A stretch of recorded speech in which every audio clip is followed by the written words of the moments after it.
नमस्ते दोस्तों। हम इस धनु लग्न की कुंडली के 5th हाउस का विश्लेषण करेंगे अब।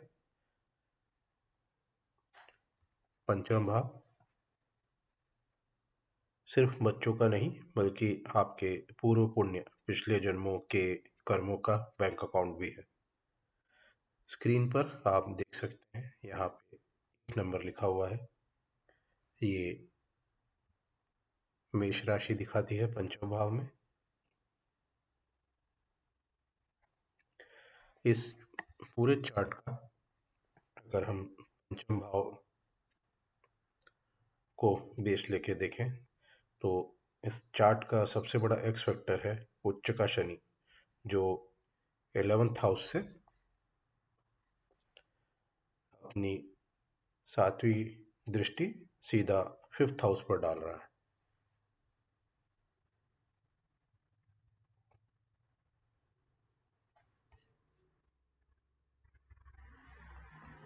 एक, दो, तीन, चार, पाँच, छ, सात। ये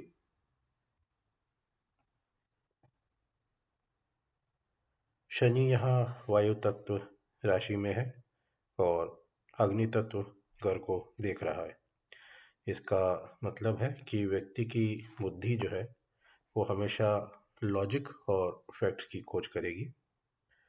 शनि की दृष्टि यहाँ ज्ञान की गंभीरता देती है।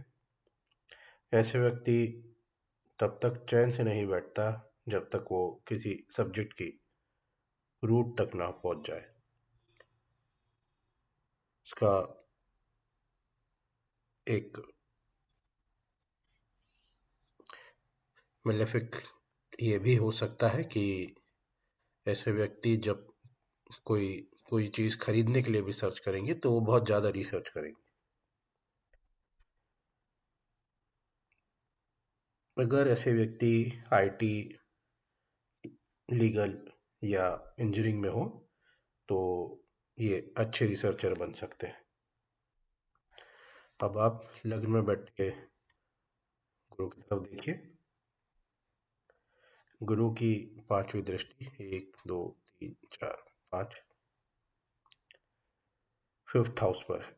हम 5वीं दृष्टि को अमृत दृष्टि भी कहते हैं।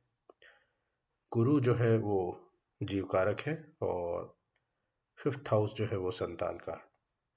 जब गुरु अपने ज्ञान से इस घर को सींचता है तो ये इंसान को एक परंपरावादी या मॉरलिस्ट बना देता है। ये मॉरलिस्ट बना रहे हैं गुरु। शनि सवाल उठाते हैं और गुरु जवाब देते हैं। इन दोनों की दृष्टि का मतलब है कि व्यक्ति के पास मॉडर्न साइंस और एंशिएंट विजडम, इन दोनों का मेल होगा। अगर दूसरे वर्ड्स में देखा जाए तो हम ये कह सकते हैं कि टेक्नोलॉजी और एंशिएंट नॉलेज, ये दोनों के साथ व्यक्ति काम कर सकते हैं।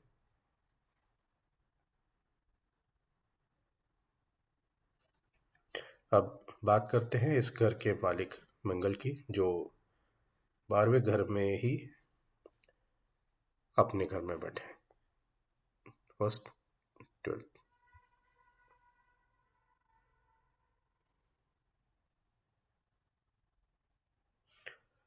5th हाउस का लॉर्ड अपने से ठीक 8 घर आगे 12th हाउस में बैठा है। एस्ट्रोलॉजी में से ट्रांसफॉर्मेशन भी कहते हैं। इसका मतलब है कि व्यक्ति का दिमाग हमेशा उन चीज़ों में लगेगा जो हिडन है, जैसे occult, investigative journalism, space science या ऐसी कोई चीज़ जो छुपी हुई हो, उसके लिए एक बेहतरीन स्थिति है। 12वां हाउस लॉस का भी है, इसलिए एजुकेशन के लिए इस व्यक्ति को घर से दूर जाना पड़ेगा, जो फलदायक। वो हम 12वां जो हाउस है, जब हम बोलते हैं लॉस के लिए, लॉस और इन्वेस्टमेंट दोनों चीज़ें यहाँ से हम देखेंगे तो ये व्यक्ति अगर अपने एजुकेशन के लिए घर से दूर जाएंगे, दूर मीन्स ऐसी जगह जहाँ इनको बोर्डिंग करना पड़े, जहाँ रहना पड़े, वो इनके लिए फलदायक होगा। जो फिफ्थ हाउस में इस चार्ट में जो राशि है मेष राशि, उसके अंदर 3 नक्षत्र आते हैं, अश्विनी, भरणी और कृतिका। इस चार्ट में फिफ्थ हाउस का मध्य बिंदु अक्सर भरणी नक्षत्र में पड़ता है। इसका मतलब है कि इनकी क्रिएटिविटी जो होगी उसमें ब्यूटी और आर्ट का टच होगा, अगर क्रिएटिव है तो, भले ही शनि उसे टेक्निकल बना दे। मंगल का वृश्चिक में होना इनकी मेमोरी को भी शार्प बनाता है, तो इस व्यक्ति को बचपन की बातें या पढ़ी हुई चीज़ें लंबे समय तक याद रह सकती हैं। दोस्तों, ये था इस कुंडली का फिफ्थ हाउस।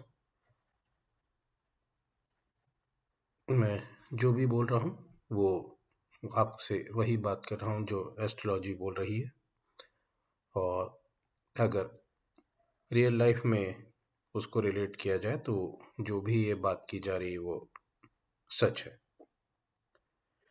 ऐसे ही सीखते रहिए और ध्यान रखिए, हुई है वही जो राम रच राखा।